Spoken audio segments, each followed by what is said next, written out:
council members. So let's call the meeting to order and we'll go to a roll. Foley, Here. Jones, Present. Licardo, Present. Cohen, and Mahan. Thank you. Okay, we got three of us. That's good to go. And thank you for joining us, council members Foley and Vice Mayor. We will first with the code of conduct. I want to remind the committee members and members of the public to follow a code of conduct at meetings. The throngs are here, I can see. This includes commenting on specific agenda items only, addressing the full body.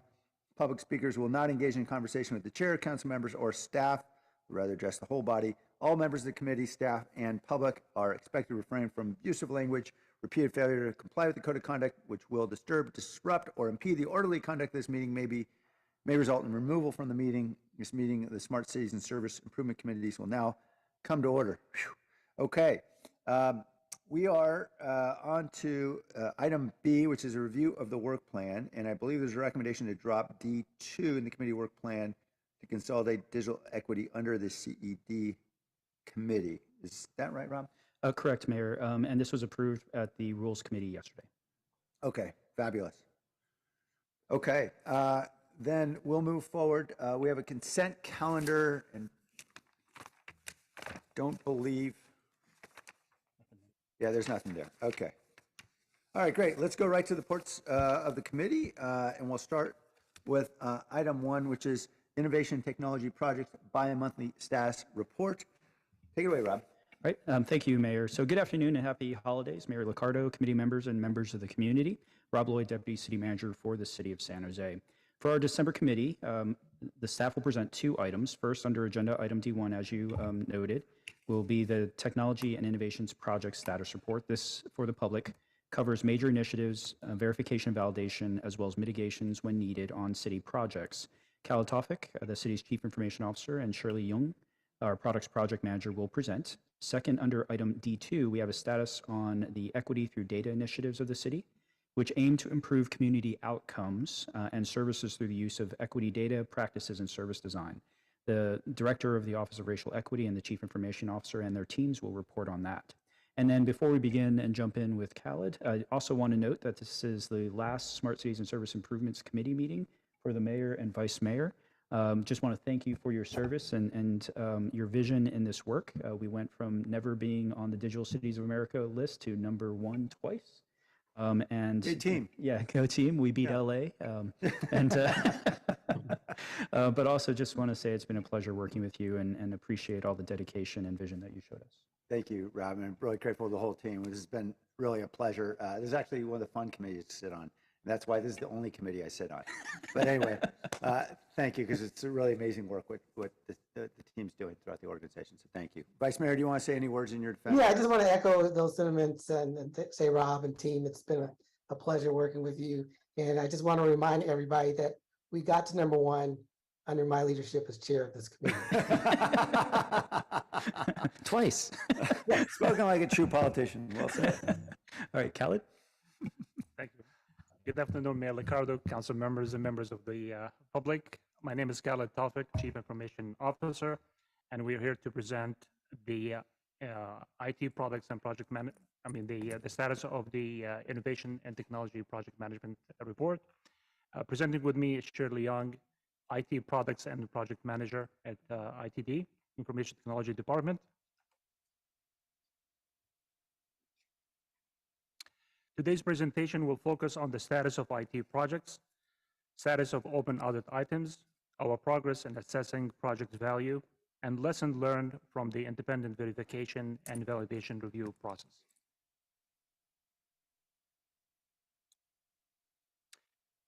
Thank you.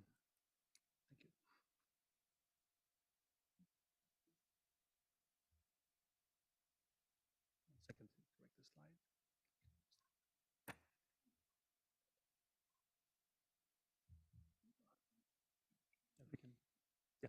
Thank you.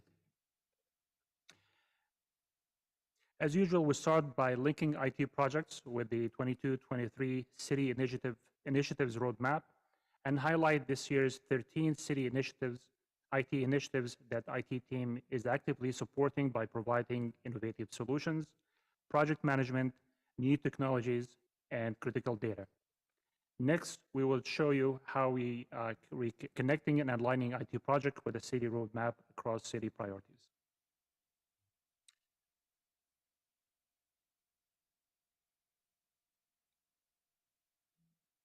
And here's the current map and status of the major IT and innovation project across the city. We have updated this report since the last meeting and removed projects previously reported as complete. In addition, we updated the project status to provide an overall visual presentation of our progress. Several projects were initiated in the last 2 months, and we continue to address the issue to ensure that 30 critical projects are on track. I will now turn it over to Shirley to discuss progress since the last update. Shirley? Thank you, Khaled. Good afternoon, Mayor, committee members, and members of the public. My name is Shirley Young, and I am a PPM from ITD. On this slide, we are showing all projects from the previous slide that had a change in status. Starting with the change in statuses to green on track, the applicant tracking system project has kicked off, and the transportation data platform pilot is no longer a pilot, but now an ongoing project we will be reporting status on. For the project status is changed to yellow, mitigating, vehicle blight management system, and Beautify SJ and homeless encampments platform are experiencing some delays in timeline, but it is being actively mitigated. Due to staffing constraints, SJ 311 accessibility has been deprioritized to focus on the vehicle blight management system.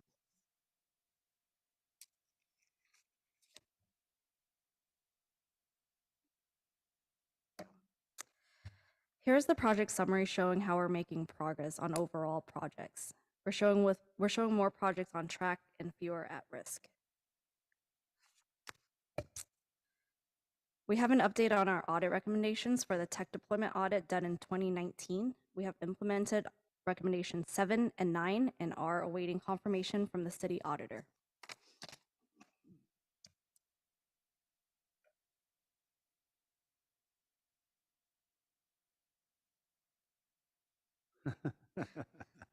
Sorry for the delay. On this slide, we are pleased to present our methodology for estimating project value. It is a numeric number, and it is ranked based on whether a project satisfies or does not satisfy these 7 categories. The first 3 are weighted heavier with 2 points. For example, if a project directly impacts the safety, security, or privacy concerns of the public, it will receive 2 points, and if it doesn't, it receives 0. So it's either 0 points or 2 points. Whereas the other categories, it's either 1 or 0 points. If a project is directly defined in the city roadmap, it automatically receives 10 out of 10 for project value. We are incorporating project value at project initiation. The estimations are determined by project managers and are then reviewed by the CIO. As a next step, we plan to incorporate an assessment of project value during the IV&V process and again at project completion. The categories you see here were created based on how ITD internally evaluates and assesses project impact. We also incorporated feedback from the committee and departments. We plan to reassess these categories twice a year to make sure it still makes sense and how we can continue improving the tool. We will continue to make enhancements on our ability to quantify project value. This tool provides a different perspective on projects and their value to the city, but it is not the only determining factor.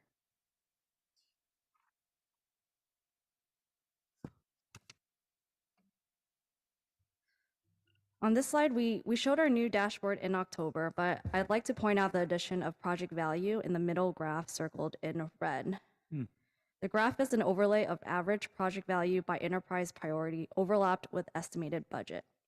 This dashboard is available publicly on our IT website and can be toggled for different analysis and insight.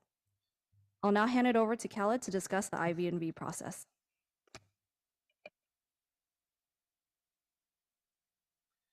The independent verification and validation process, known as IV&V, was established to provide an independent assessment to ensure projects continue to be aligned with the business objectives and values. When performed, the outcome provides adjustments and alignment between the implementation team and stakeholders. Also, lessons learned from the assessment help in training staff and enhancing the effectiveness of the project management program.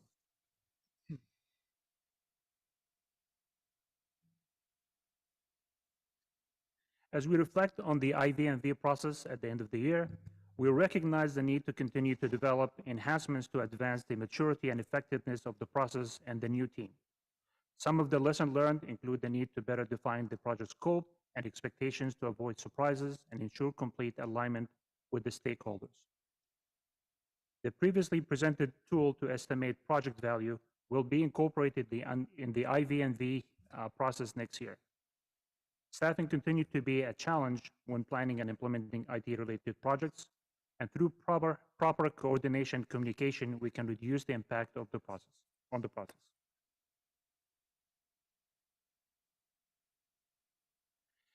Establishing the portfolio products and project management team proved to be an effective tool in advancing the city's ability to implement innovative projects successfully. The program continues to mature and advance as we enhance project management processes and tools. As we continue to invest in the team and the tools, we will also invest in sharing our capabilities with other departments to maximize the benefits and establish a consistent progress citywide. We've started the C3PO website as a repository for tools, best practices, and to facilitate fundamental training or basic training.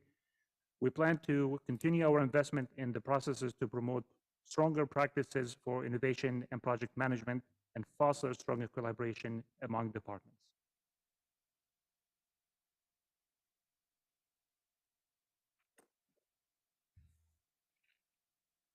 We're happy to end the year with great news, and we're proud of being recognized as a top 3 digital city for 3 consecutive years. And as Rob stated in the beginning, 2 of these 3 years were number 1. 3 years from the Center for Digital Government. This prestigious award reflects the City's Council's strong commitment to innovation and technology, the City Manager's support to fulfill the Smart Cities Committee's vision, and the hard work and dedication of staff throughout the city. And with this great news, we conclude our presentation, and staff is available for feedback and questions. Congratulations to everybody on that award. Well deserved. Okay, let's go to the public. Blair Beekman. Hi, thank you. Blair Beekman here. Happy last meeting, the Smart Cities Committee, to certain council persons and the mayor. It's been an interesting 8 years. Thank you. I hope you've noticed, I think we're all hopefully trying to notice that I've been trying to point out that Civic Innovation staff has been doing some really interesting work, and they've been picked to develop a future of technology questions for our community to involve themselves more in the community process and to ask community. They offered pictures of themselves here today as ways to be accessible for the community to, if they want to talk to them. I think that's why they're doing these things. So you can address them with your concerns, and they want to hear that. They want to hear what your ideas are, and that's building accessibility, and that's just amazingly important stuff for our future. That is the innovation at this time in our lives, and I wish we were more open in talking about it. Civic Innovation is really working on that, and I hope the mayor-elect, who is not at the meeting today, is really taking note of such things and wanting to continue, not just in Civic Innovation, but in other city government staff departments. We're considering issues a little differently, a little more openly, with more communication. Thank you for that. Good luck in those efforts. Good luck in Civic Innovation continuing to work on AI concepts that are human rights based and civil rights based. There's some items here on this agenda, about the betterment practices for neighborhoods, local neighborhood practices. They're going to need that sort of help. Procurement ideas, how to involve, civil rights protections and things that I've talked about that's going on in Berkeley right now. We can apply those kind of practices to ourselves and not be fearful of good communication in our future. Thank you. Back to the committee. Thank you. All right, to my colleagues, are there any questions or comments? Vice Mayor? Yes, it's just kind of pile on some more. Again, I want to commend the whole team. I remember when this first started out, actually, it came from your vision, Mayor, of having a innovative, smart city. And I remember when this first started, and I see where we are now, and we've come a long way. I know we obviously have a long way to go, but if you look at where we started out, and if you look at some of the challenges that we had and some of the obstacles and what we've overcome, I think we should all be very proud of what we have accomplished. So I just wanted to let everybody know how proud I am to be involved with this. Thank you, Vice Mayor. I appreciate your focus on this, particularly in your time as chair and everybody's work. I'll just add, when we started this effort and created this committee, the IT was a very badly underfunded corner of City Hall that always seemed to get cut worse and worse with every budget. And now it's just a badly underfunded corner of City Hall that is expected to do a lot more because we're all now really engaged in seeing how we can leverage technology and data and innovation in improving city services. And I'm just thrilled to see how much energy has emerged from really the good people who have been working hard on this, because I think we all see what's coming. It's going to be another, well, I shouldn't say another, probably for the first time in a few years, it's going to be a tough budget. And we're all going to be thinking about how can we continue to deliver services and keep the wheels on through the challenges and through the headwinds. So that's why this work is so darn important, and I appreciate everybody's focus on it. I just wanted to ask a couple quick questions. I appreciated the y-axis addition of the average of project value, and I want to go to that slide where you applied it to the bar chart. I think it's slide 9. And I'm trying to, I guess, elicit interpretation. Obviously, homelessness is way off the chart in terms of average project value. That would make sense, but has a really small estimated budget relative to the other items. Should this be viewed prescriptively in some way? What should we take away from this? We're underfunding homelessness. Is that it, or is there something more? Well, I can make one note. Mayor, thank you for the question. So part of this is we parked $300,000 in there to start some of the vehicle blight and homelessness project work. And then we said we'd go through the human-centered design work and come back with some estimates. Yeah. So it's underfunded for the moment in that sense, but the ask in the budget process, then that there's an earmark on this one that we're going to have to come back to say, here's what it will take, and then we'll see those dollars should increase to match the project that's scoped. Okay. I could just add some context to that. The projects in ending homelessness, they're utilizing staff resources, so existing staff resources, and they did not have to procure a new Salesforce system, for example. So it's using existing hardware as well and software. Okay. So in terms of, for us as policymakers, what should we take away from this? Is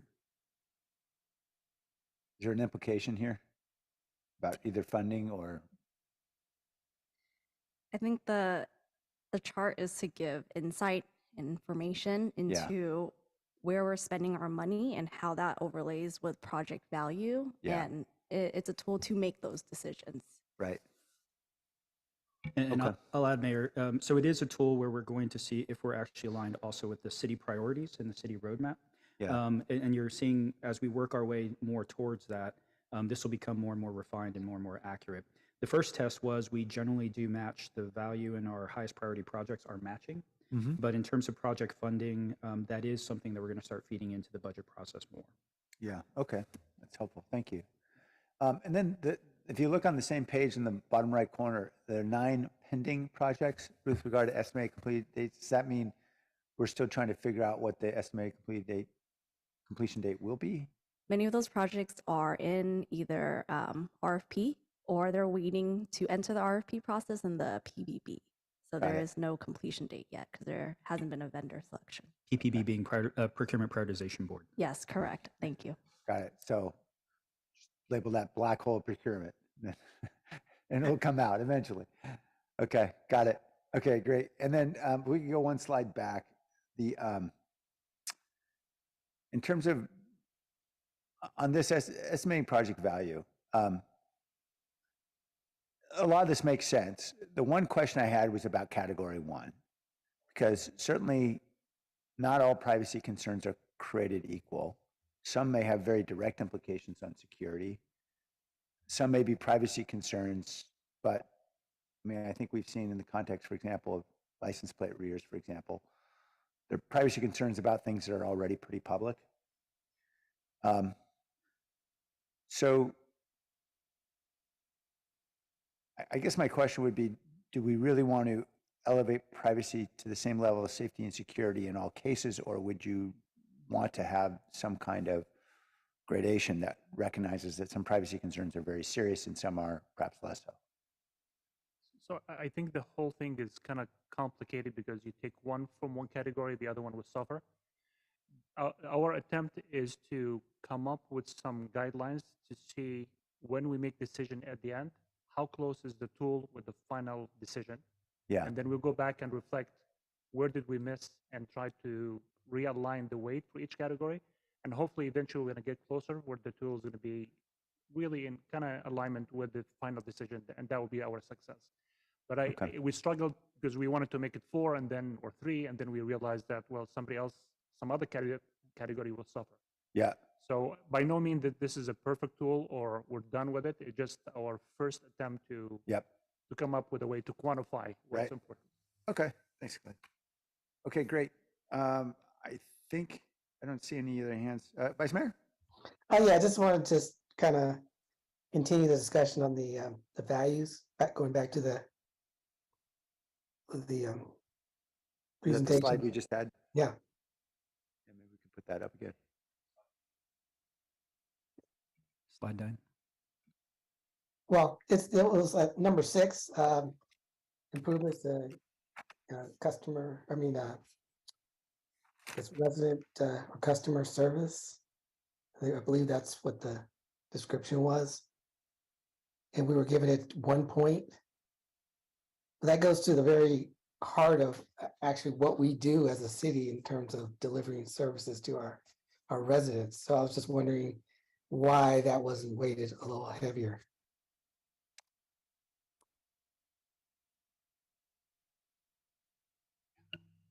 There you go. No, thank you. Yeah, improves customer service to residents.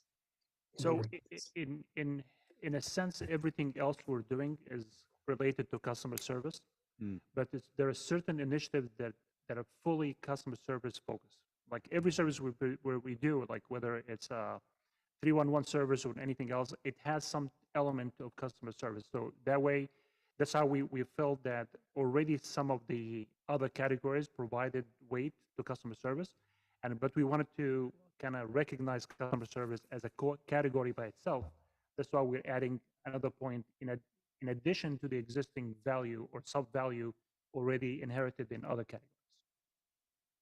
So you'd have like a baseline customer service contribution for a category and then give additional weight for any improvements above and beyond that baseline? Is that how that would work? It will be if a project is specifically targeted for customer service. Like, for example, there are certain things we're doing in 311 specifically to enhance the engagement or language or anything like that. But at the same time, if we look at number 3, if we're addressing equity, whether it's language or accessibility or anything like that, it already has an element of customer service. But if we, in addition, if we feel this is a direct connect with the customer service initiative that we have, then in addition to the inherent value in customer service in other categories, we'll add another point to increase the effectiveness or the viability of that one, of this category or the project. Got it.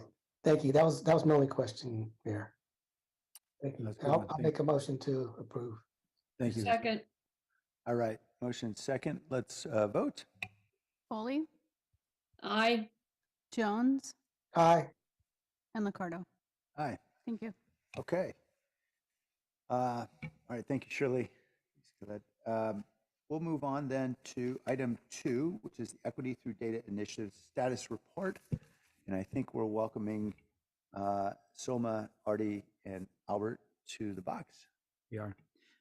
And Mayor, I'll make some introductory comments as they get set up. The city roadmap actually has multiple areas where staff are focusing to improve access and delivery of city services in ways that increase community opportunities, improve outcomes. This involves the ability to see how and where staff deliver services, positive outcomes, where we miss, and assessing the impact of investments across city neighborhoods and demographics. This is new work, but this data-informed work and skill continue to build for San Jose, peer communities, and our nonprofit and education partners. The Information Technology Department and Office of Racial Equity will present the work, improving equity outcomes through data impacts that are improving services and our path ahead. I think I bought just enough time. Nice work. Thank you, Rob. Again, good afternoon, Mayor Liccardo, council members and members of the public. Khaled Tawfiq, Chief Information Officer with the city. And presenting with me is Soma Asiel, Director of the Office of Racial Equity, Albert Gahami, Digital Privacy Officer, and Arti Tangri, our new Equity Through Data Lead. We're here to present the Equity Through Data Initiative, the status and update, and provide an update and feedback, and receive feedback from the committee.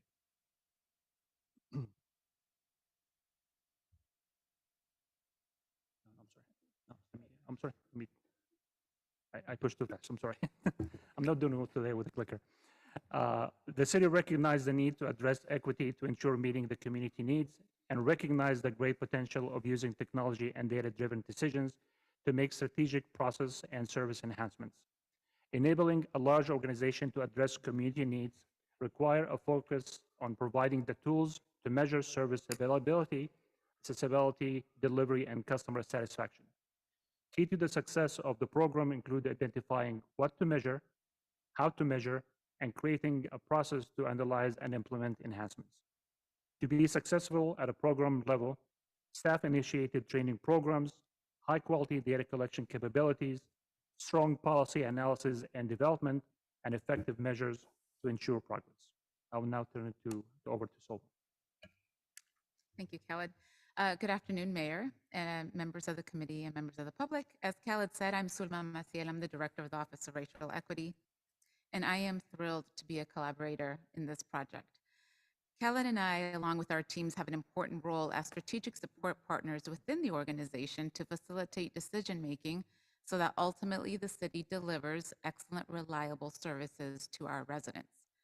I can confidently say that every initiative on this roadmap, which has been prioritized by the City Council, has to a certain extent centered equity, meaning taken into account the communities or identities that have been historically left out or underserved. As an Office of Racial Equity, we aim to embed a racial equity practice and embody a culture that sustains it. And you'll see that noted in the roadmap initiative to demonstrate that advancing racial equity is a foundational enterprise priority. Another important roadmap item that's critical to the long-term success of the city's ability to eliminate disparities is the Outcome Indicators and Performance Management Initiative. As noted in the memo, the intent is to modernize the city's existing performance management capability so that identifying, prioritizing, and addressing disparities becomes part of core service delivery for city leadership and staff. The Equity Through Data Privacy Project, which we're here to talk about today, sits at the intersection of the two roadmap items, an essential component to not only collect and mine relevant, reliable data, but to upskill the organization to work with and use the data in a way that reliably informs decision-making and complements the trainings provided by the Office of Racial Equity. On this slide, it delineates the equity principles that we recommend departments apply to their analysis, whether it be budget proposals, policy, or program design. On the far left, you'll find the equity principles. So determine the desired outcome means consider the intended impact, specifically the well-being of historically marginalized groups. You want to leverage data, gather evidence, and analyze data, both quantitative and qualitative, to assess impact and inform decision-making. The third important equity principle is community engagement. Listen to the voices of those directly affected by potential decisions and articulate how the issue benefits or burdens the community. And the fourth one is to establish accountability, to use performance measures to assess progress, the how much, the how well, and to the extent that anyone is better off. These principles will be applied in the Equity Through Data project as noted on the right side of the slide. And my colleagues, Albert and Artie, will cover these in the next few slides. Thank you, Solma. And hello, Council, Mayor, members of the committee. Albert Gahami, Digital Privacy Officer. And as Solma was talking through, you think about the first element of that, building desired outcomes. It requires that we're investing in the data and the people that can look at that data to then see if we are reaching those outcomes. And that starts with our people. And one of the avenues that we have taken and are taking are collaborating with our local knowledge hubs around us to bring both that capacity for data and analytics and privacy into the city from outside and growing it from within our own workforce. On the left, you see our data equity fellows from the Stanford Haas Center for Public Service. They are 2 recent graduates, full-time 10 months. They have been here for 4 and done fantastic work with us, really enabling our department that, or our program that's effectively RT and I plus our fellows to effectively double our capacity and really be able to do a lot of the hands-on analytic work to help inform and support departments with our expertise. On the flip side, though, we have departments and countless subject matter experts that know their field. They have been in their field for 10, 20, 30 years. And if we can give them a data toolkit to be able to do some type of data analysis work, that can potentially unlock a whole nother level of understanding the outcomes, measuring them, to be able to understand our impact. So right now, it's at the preliminary stages, but we are in conversations with San Jose State University to see if we can start piloting, bringing not people from the outside, but people from within the city, helping upskill them through business analytics to be able to really understand how to apply that to their own work. And to really be able to apply it to our own work, we need the tools and the things that they can actually work with. And I'll pass it off to Artie, who can start talking through that. Thank you, Albert. Good afternoon, Mayor, Council member, members of the public. I'm Aarti Tangri, Equity Through Data Lead for the city in the city's IT department. The data capacity building at City, just like any other initiative, is structured around people, processes, and technology. The data tools, as we see on this slide, are structured around governance, which helps with establishing processes, technology, and presentation. As we work toward building the equity mindset in the city and getting our staff skilled on using data with a goal toward achieving equitable outcomes for our community, we also need to continue to equip the staff with the necessary tool sets to do it successfully. The data charter helps define scope, equity goals, funding, risks and challenges, resources, and all that is needed to run a data project. Based on the data charter, the data platform is selected, which is the backbone of the analysis and provides the storage and access for the data.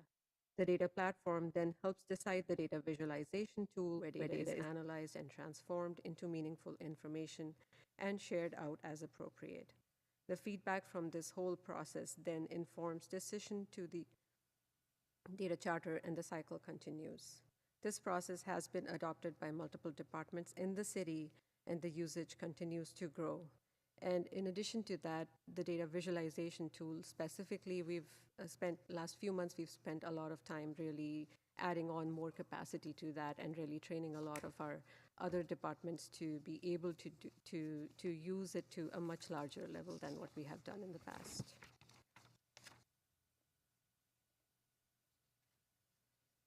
Building on to the tools, in 2020, Office of Racial Equity, with help from City's GIS team, put together the San Jose Equity Atlas, which is based on census data and has a focus on race and income as the equity indicators for identifying cities' most vulnerable population.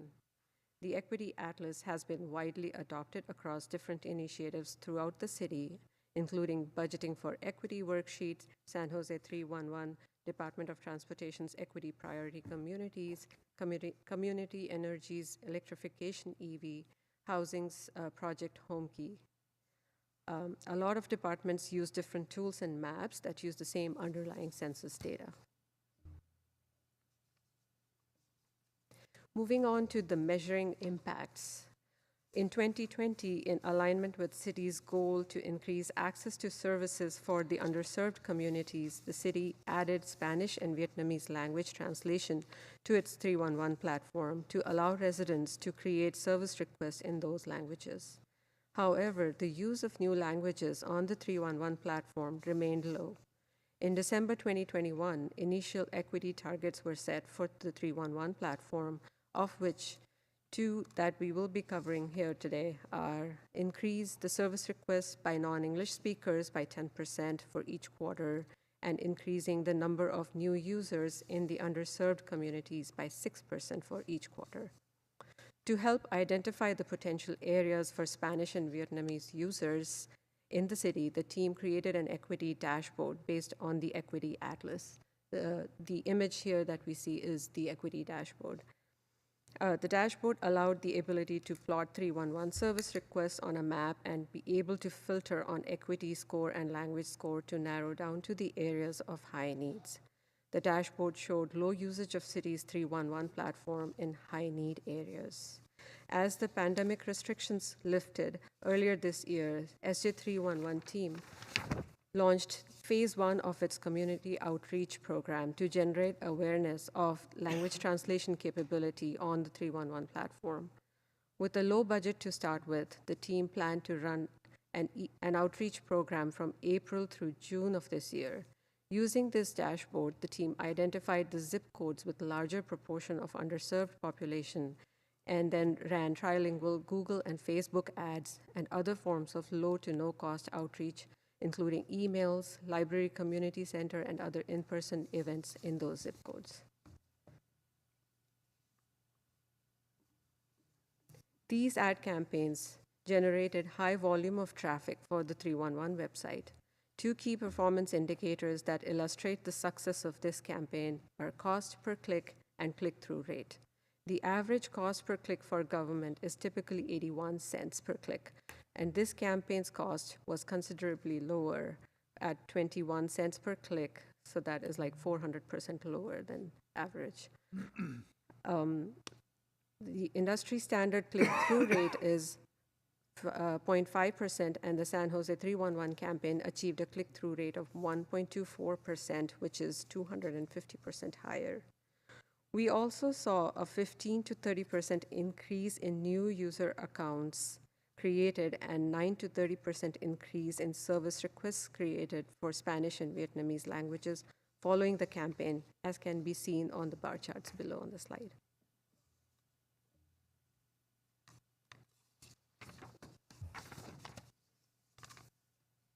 The team also did a deeper dive to see the impact on the targeted zip codes and compared the number of service requests received for the month of January through October for 2021 and 2022, and found a significant increase in certain high-need zip codes like what we can see here for 95116 for Spanish. Following these results, the team was able to secure more funding for the outreach, and they are now working on launching the phase 2 of outreach program this winter, increasing the outreach efforts to Vietnamese and Spanish language media, outdoor ads like bus shelters, neighborhood billboards, mall, and laundromat ads.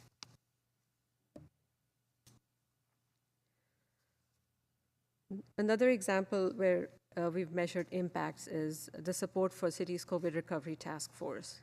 City's COVID Recovery Task Force, comprising of members from 55 community-based organizations, has been an important part of City's community and economic recovery for this past year, with the intent of getting community feedback on 3 key areas: stabilizing and strengthening families, supporting small businesses, and supporting workers.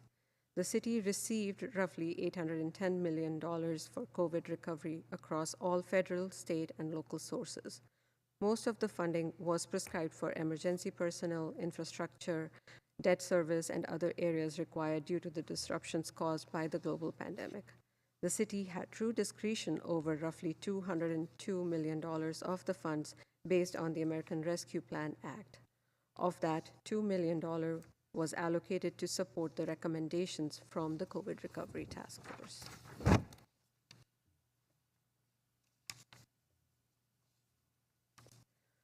Equity through Data and Privacy team supported the COVID Recovery Task Force in the Data and Budgeting Committee that was tasked to gather data, develop impact metrics, and compile tools to use across all committees.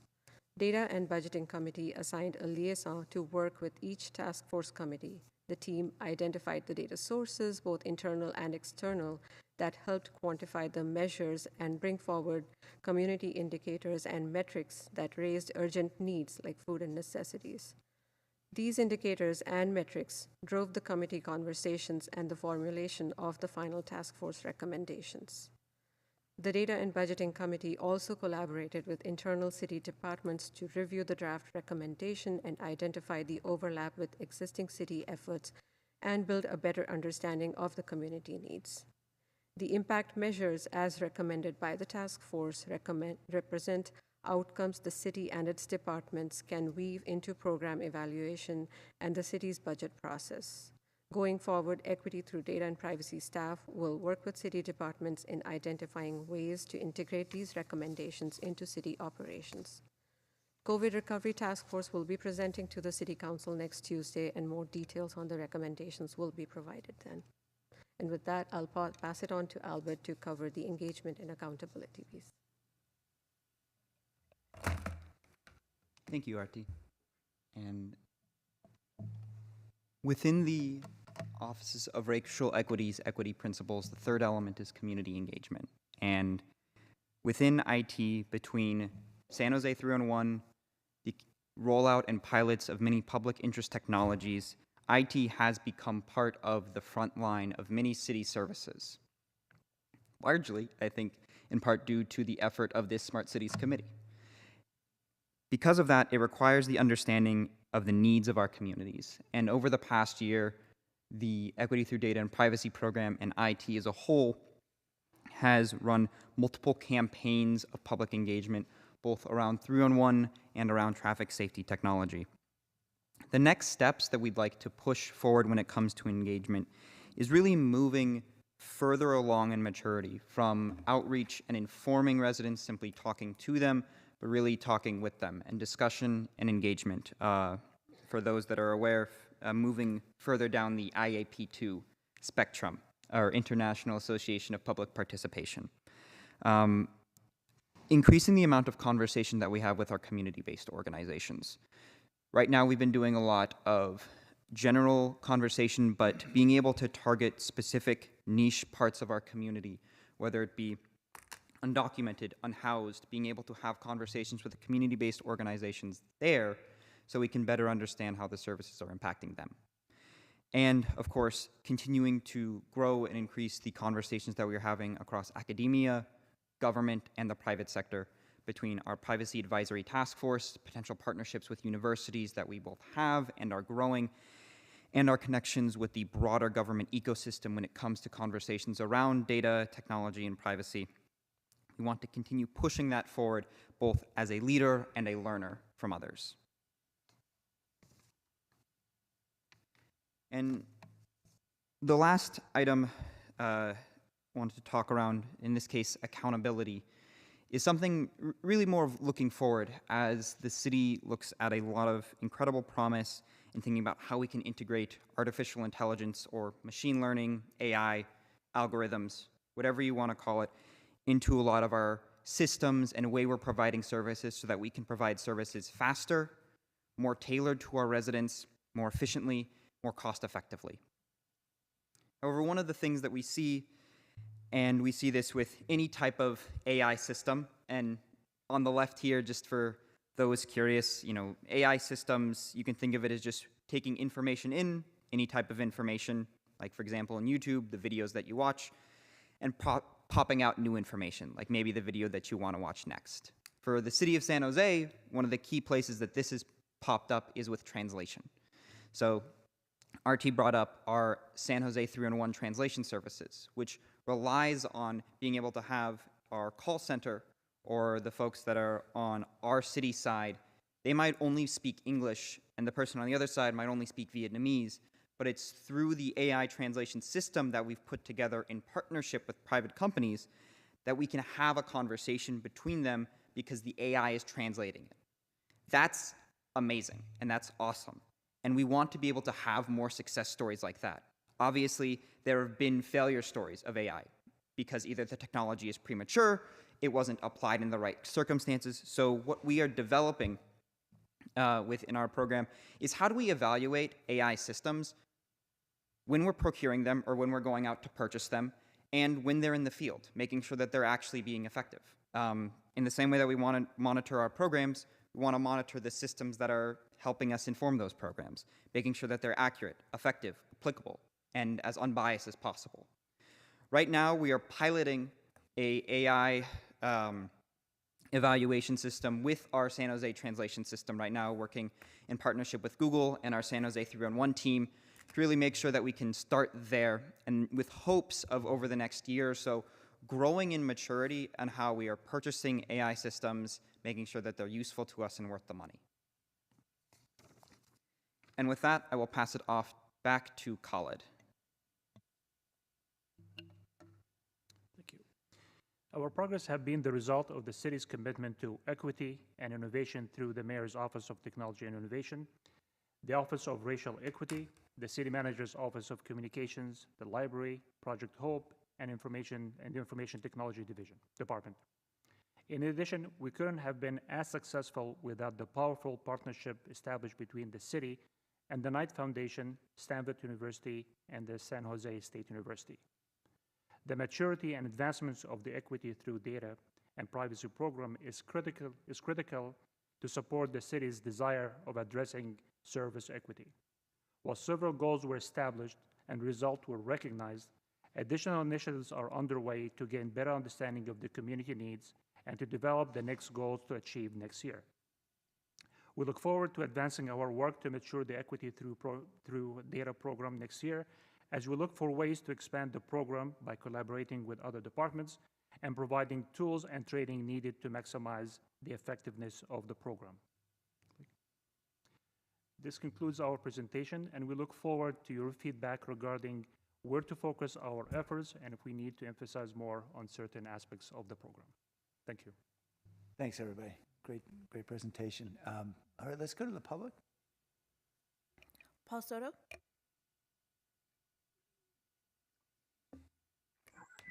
Yes, Paul Soto from the Horseshoe. First, I want to preface what I'm going to say, because I'm going to try to be as nice as possible.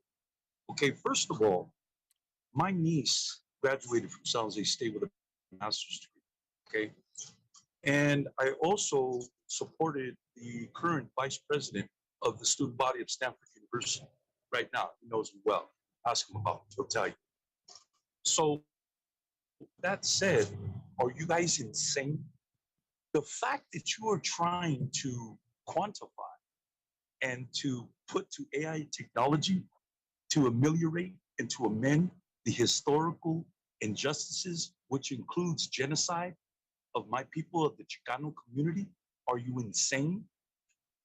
What you've done successfully in this meeting is you have perpetuated the dehumanization of Chicanos in this city, because I'm not an immigrant.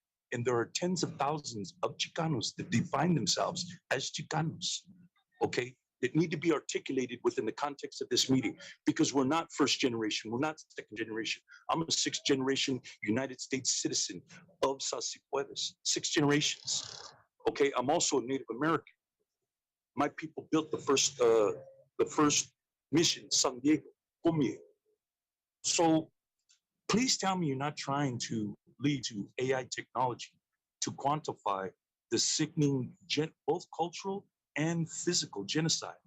You sprayed pesticides on human beings and then sent the children out into those poison-infested fields to pick fruit so that Willow Glen can have nice paved roads. And you're gonna leave that to AI technology? That's number one. Number two is those of you that have jobs within the racial equity offices, you're welcome, because I was at that meeting. You have a job because of my advocacy. because this budget for the Racial Equity Office was only 100,000 to begin with. By the end of the meeting, I had 800,000 on the table. So to all of you who got jobs right now, you're welcome. Blair Beekman. Hi, Blair Beekman here. Thanks for the words of Paul. Building an organic world for ourselves, for our future, is important. It's innovative. It's the ideas of how I try to talk about issues. That's what Paul's asking about. So we talk about the concepts of a future primitive society that we live in, where we practice our primitive selves, yet at the same time our high functioning, our high thoughts that can be around technology. It's important we learn, in that balance that if we're going to have a future of technology, that it has, it's based on just the really simple practices of our human existence and how we survive and continue. And that's good communication, love, sharing, caring. And, it's those sort of things we have to really balance. And I think you're trying to learn how to do that with your AI stuff, which is really interesting, I think. It's hopeful. And just to continuously work on that is hopeful. The mayor in the previous item, he questioned the concepts of privacy in relation to the future of basically commerce and economics of tech and data collection. He asked the question, and Civic Innovation gave a real nice answer to the mayor that I hope he liked to hear, that there can be ways to adjust ourselves, to work in more human terms. That doesn't have to affect commerce, that the things can work together. And that's what the things of this item with racial equity issues within the future of data processing and AI stuff. That's how we can talk about this stuff more easily, civil protection stuff overall. And good luck in the continued efforts of these good practices. Thank you. Back to the committee. Thank you. All right, let's go to the committee. Any questions, Councilmember Foley or Vice Mayor? If not, I'll jump in if you're thinking of them. First, I just really want to commend the, I think, really important progress and work that's been done. I'm pulling up the slide now. I think it's slide 8 about boosting the service requests in Spanish and Vietnamese. It seems to be such core important work, and I appreciate the learnings and the insights that we've gathered. It's helped us to do that. So important. There have been times, not in this presentation, but other times where, and I guess maybe going back to slide, oh boy, let's see here. Let's take it back to slide 6, where it feels like there's a lot of sort of heat generated by enormous amount of work and analysis. And the question is, are there any novel insights that we get out of all that? And in this case, for example, I think about how we want to, and the key here is to try to focus our resources in helping those who are struggling the most and most vulnerable in our community. And race may or may not be a good guide in that regard. It could be, but we know there are also relatively affluent parts of our city that may be very diverse as well. And so, the question would be, in that situation, wouldn't we do just as well with just looking at income across the city, for example? And so, can you give me some examples of where we're using this much analysis that's giving us novel insights that we wouldn't get with sort of for lack of a better term, a very simplified approach of saying, hey, let's just make sure we're serving our least affluent families? Let me step in there. Thank you, Mayor, for the question. The San Jose Equity Atlas is just one tool. And what we found over the last 3 years is that departments are overlaying their own data maps. And so this is just informing and providing insight on some things, right?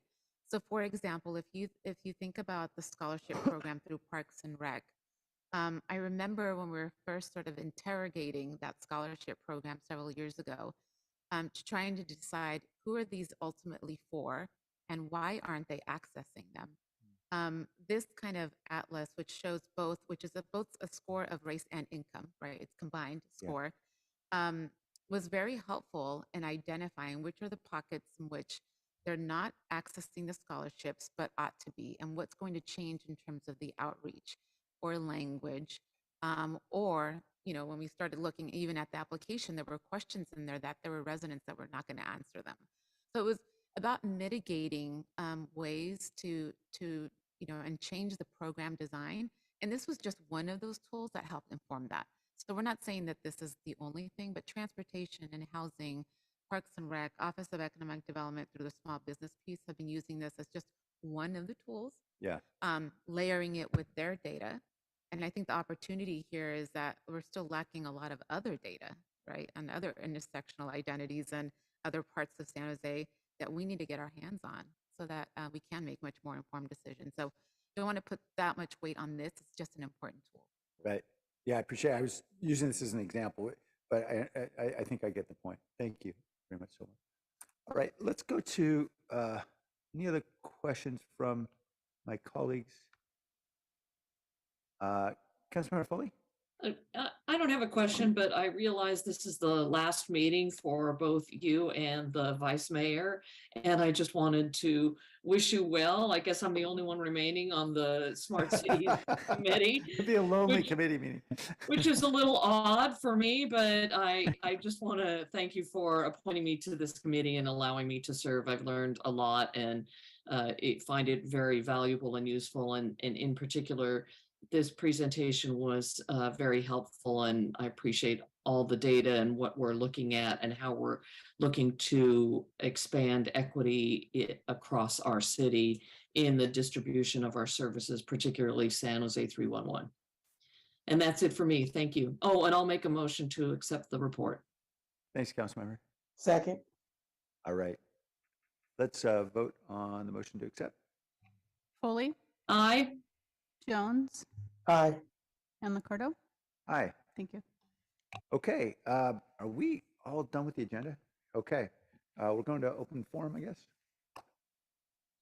Paul Soto? Yes, Paul Sutton from the Horseshoe. I'd like to talk about definition, a legally binding definition of racial equity, just as a definition, and it being legally binding. Is that we need to get to a point where there is an actual measure, and instead of this citywide aspiration that you still have, which is consistent basically with what Somos Mayfair's mission statement. It's just an aspiration. It's not a definition that's legally binding. You see, because why do we have racial equity policies within the context of city government? I'll tell you why.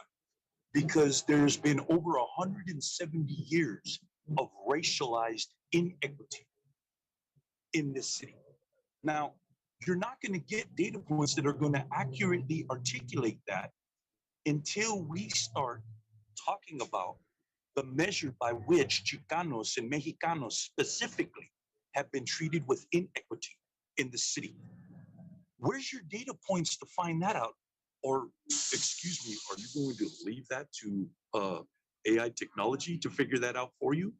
Do you see how the dehumanization of human beings, and not only are you dehumanizing the people that you're trying to quantify, but you're also dehumanizing yourselves, because what you're doing is you are